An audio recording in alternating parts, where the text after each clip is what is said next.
Inter ద్వితీయ సంవత్సరం ప్రశ్నాపత్రంలోని మొదటి బిట్టులో వచ్చే 2 శ్లోకాలలో ఒక శ్లోకం గాయత్రి నీతి గీతావళి అను పాఠ్యాంశం నుండి వస్తుంది. అయితే ఈ పాఠ్యాంశంలోని మొదటి శ్లోకాన్ని చూద్దాం. చక్రమేకం నిరాలంబో మార్గో అనూరుచ్చ సారథి తదాప్యేతి సదా భానుః మహతాం కిమ్ను దుష్కరం. ఈ శ్లోకానికి కవి పరిచయాన్ని చూద్దాం. ఈ శ్లోకం శ్రీమాన్ తిరుమల గుదిమెల్ల వరదాచార్యులు గారు రాసిన గాయత్రి నీతి గీతావళి అను పాఠ్యాంశంలోనిది. ఈ శ్లోకానికి పదవి భాగాన్ని చూద్దాం. చక్రం ఏకం నిరాలంబః మార్గః అనూరుః చ సారథిః తదా అపి యతి సదా భానుః మహతాం కిం ను దుష్కరం. దీనికి అన్వయ క్రమాన్ని చూద్దాం. భానుః ఏకం చక్రం నిరాలంబః మార్గః చ అనూరుః సారథిః తదా అపి సదా యతి మహతాం దుష్కరం కిం ను. దీనికి ప్రతిపదార్థాన్ని చూద్దాం. భానుః సూర్యుడు, ఏకం ఒకే, చక్రం చక్రము గల రథమున, నిరాలంబః ఆధారము లేని, మార్గః దారిలో, అనూరుః తొడలు లేనివాడు, సారథిః సారథిగా, తదాపి ఉన్నప్పటికీ, సదా నిరంతరం, యతి ప్రయాణించుచున్నాడు, మహతాం మహాత్ములకు, దుష్కరం కష్టమైన పని, కిం ఏమి ను ఉండదు కదా. ఈ శ్లోకానికి భావాన్ని చూద్దాం. సూర్యుడు ఒకే చక్రం గల రథమున ఆధారము లేని దారిలో తొడలు లేని సారథి ఉన్నప్పటికీ నిరంతరం ప్రయాణించుచున్నాడు, మహాత్ములకు కష్టమైన పని ఏమీ ఉండదు. ఈ భావాన్ని మరింత క్లియర్గా తెలుసుకుందాం. ఒకే ఒక చక్రం ఉన్న రథమును ఎలాంటి సపోర్ట్ లేకుండా కాళ్ళు లేని అనూరుడు అనే సారథి రథమును నడుపుతున్నప్పటికీ సూర్యుడు ప్రతినిత్యం ప్రయాణిస్తూనే ఉన్నాడు కదా, అలానే గొప్పవాడికి కష్టమనేదే లేదు కదా అని దీని భావం. ఇప్పుడు 2వ శ్లోకాన్ని చూద్దాం. సర్వం సుసాదం సతతాత్ కర్మణో మర్మవేదితుః సికతాత్వం శిలాయాంతి స్తోతసో అశ్రాంత ఘర్షణాత్. కవి పరిచయాన్ని అన్ని శ్లోకాలకు ఒకే కవి పరిచయం రాస్తే సరిపోతుంది. పదవి భాగం చూద్దాం. సర్వ్ సుసాదం సతతాత్ కర్మణః మర్మవేదితుః సికతాత్వం శిలాః యాంతి స్తోతసః ఆశ్రాంత ఘర్షణాత్. దీనికి అన్వయ క్రమాన్ని చూద్దాం. మర్మవేదితుః సతతాత్ కర్మణః సర్వ్ సుసాదం స్తోతసః ఆశ్రాంత ఘర్షణాత్ శిలాః సికతాత్వం యాంతి. ప్రతిపదార్థాన్ని చూద్దాం. కర్మణః పని యొక్క, మర్మవేదితుః మర్మము తెలిసినవాడు, సతతాత్ నిత్యం కష్టపడితే, సర్వ్ అంతా, సుసాదం సులభంగా జరుగుచుండును, స్తోతసః నదిలో నీటి ప్రవాహము, ఆశ్రాంత ఘర్షణాత్ నిరంతర రాపిడి వలన, శిలాః రాళ్ళు, సికతాత్వం ఇసుకగా మారుట, యాంతి జరుగుచున్నది. భావాన్ని చూద్దాం. పని యొక్క మర్మము తెలిసినవాడు నిత్యం కష్టపడితే ఎంతో కష్టమైన పనిని కూడా తేలికగా సాధించవచ్చు.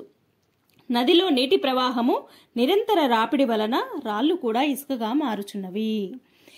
ఈ శ్లోకానికి గల భావాన్ని మరింత క్లియర్గా తెలుసుకుందాం. పని యొక్క గొప్పతనం తెలిసినవాడు నిత్యం కష్టపడితే ఆ పని చాలా తేలికగా చేయగలుగుతాడు. నదిలోని నీటి ప్రవాహం ఎల్లప్పుడూ ఉండడం వల్ల అక్కడున్న రాళ్ళు కూడా కొన్నాళ్లకు ఇసుకలా మారతాయి. ఉదాహరణకి బైక్ డ్రైవింగ్ ఎలా చేయాలో తెలిసినవాడు ప్రతిరోజు డ్రైవింగ్ చేయడం వల్ల ఆ పని ఎలా తేలికగా అనిపిస్తుందో అలా అన్నమాట. ఇప్పుడు 3వ శ్లోకాన్ని చూద్దాం. యత్ర యచ్చారుతా హేతుః తత్తు తత్రైవ నిక్షిపేత్ నార్ప్యం నేత్రాంజనం పాదే నేత్రే వాదర వర్ణకం. దీనికి పదవి భాగాన్ని చూద్దాం.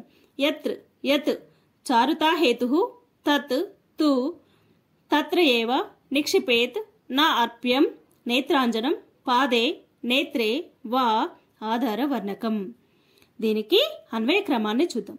యత్ చారుతా హేతుః తత్ తు తత్ర ఏవ నిక్షిపేత్ నేత్రాంజనం పాదే వా ఆధార వర్ణకం నేత్రే నా అర్ప్యం. దీనికి ప్రతిపదార్థాన్ని చూద్దాం. ఎక్కడ, యత్ ఏ వస్తువు, చారుతా హేతుః సౌందర్యంనకు కారణమో, తత్ తు ఆ వస్తువును, తత్ర ఏవ అక్కడే, నిక్షిపేత్ ఉంచవలెను, నేత్రాంజనం కంటిని అలంకరించే కాటుకను, పాదే పాదమునందు, వా లేక, ఆధార వర్ణకం పెదవులకు పూసే రంగును, నేత్రే కంటియందు నా అర్ప్యం ఉంచకూడదు. ఈ శ్లోకానికి భావాన్ని చూద్దాం. ఎక్కడ ఏ వస్తువు సౌందర్యమునకు కారణమో ఆ వస్తువును అక్కడే ఉంచవలెను. కంటిని అలంకరించే కాటుకను పాదమునందు లేక పెదవులకు పూసే రంగును కంటియందు ఉంచకూడదు. ఈ భావాన్ని మరింత క్లియర్గా తెలుసుకుందాం. ఏ వస్తువు ఎక్కడ పెడితే అందమో ఆ వస్తువు అక్కడే పెట్టాలి. చాలా కాస్ట్లీ అయిన కాటుక అని చెప్పి దాన్ని కళ్ళకు రాసుకోం కదా. ఇంపోర్టెడ్ అయిన లిప్స్టిక్ అని చెప్పి దాన్ని కళ్ళకు రాసుకోం కదా, అలా అన్నమాట. ఉదాహరణకి బంగారంతో తయారు చేసిన చెప్పులు వాటిని దేవుడి గుళ్ళో పెట్టుకోం కదా, అలా అన్నమాట. ఇప్పుడు 4వ శ్లోకాన్ని చూద్దాం.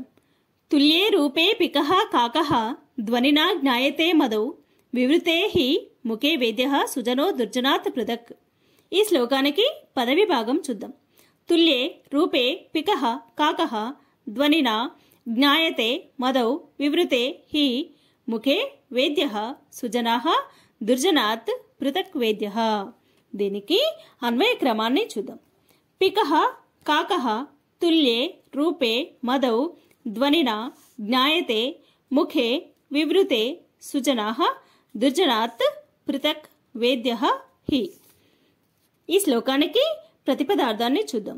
పికః అంటే కోకిల, కాకః కాకి, రూపే రూపము నందు, తుల్యే ఒకే రకమైన, మదౌ వసంతకాలం నందు, ధ్వనినా కూతచేత, జ్ఞాయతే వాటి తేడా తెలియను, ముఖే నోరు, వివృతే తెరవబడినప్పుడే, సుజనాః మంచివాడు, దుర్జనాత్ చెడ్డవాడి కంటే, పృథక్ వేరుగా, వేద్యః హి తెలుసుకొనబడును గదా. ఈ శ్లోకానికి భావాన్ని తెలుసుకుందాం. కోకిల కాకి ఒకే రకమైన రూపంలో ఉండును. వసంతకాలంలో కూత చేత వాటి తేడా తెలియను. నోరు తెరిచి మాట్లాడినప్పుడు మాత్రమే మంచివారో చెడ్డవారో తెలుస్తుంది. ఈ శ్లోకానికి గల భావాన్ని మరింత క్లియర్గా తెలుసుకుందాం. కోకిల కాకి సేమ్ ఒకేలాగా కనిపిస్తాయి కదా. కోకిలకి గుడ్లు ఎలా పొదగాలో తెలియదు కాబట్టి కాకి గూటిలో తన గుడ్లను ఉంచుతుంది. కాకి తన గుడ్లే అనుకుని పొదుగుతుందన్నమాట. కాకి పొదిగిన గుడ్ల నుండి వచ్చిన పిల్లలు వసంతకాలంలో కూ కూ అనే కూత పెట్టడం వల్ల కాకి తను ఇన్నాళ్ళు పొదిగింది తన గుడ్లను కాదనే విషయం అర్థమవుతుంది. ఉదాహరణకి చూడ్డానికి మంచివారు చెడ్డవారు ఒకే విధంగా ఉంటారు కదా, కాకి కోకిల లాగనమాట. అయితే వాళ్ళు మాట్లాడే విధానమును బట్టే వాళ్ళు ఎలాంటి వాళ్ళు మనము గుర్తించగలుగుతామన్నమాట. ఇప్పుడు 5వ శ్లోకాన్ని చూద్దాం. అబ్దౌ నిమగ్న ఏవార్హ ప్రాప్తుం రత్నాని సాహసి నా తీరస్థః తదాకాంక్షి నా ప్రయత్న ధృతే ఫలం. దీనికి పదవి భాగాన్ని చూద్దాం. అబ్దౌ నిమగ్న ఏవార్హ ప్రాప్తుం రత్నాని సాహసీన తీరస్థః తదాకాంక్షి నా ప్రయత్నాత్ ధృతే ఫలం నా. అన్వయ క్రమాన్ని చూద్దాం. అబ్దౌ నిమగ్నః సాహసి ఏవ రత్నాని ప్రాప్తుం అర్హ తీరస్థః నా తదాకాంక్షి ప్రయత్నాత్ ఫలం నద్రుతే. దీనికి ప్రతిపదార్థాన్ని చూద్దాం.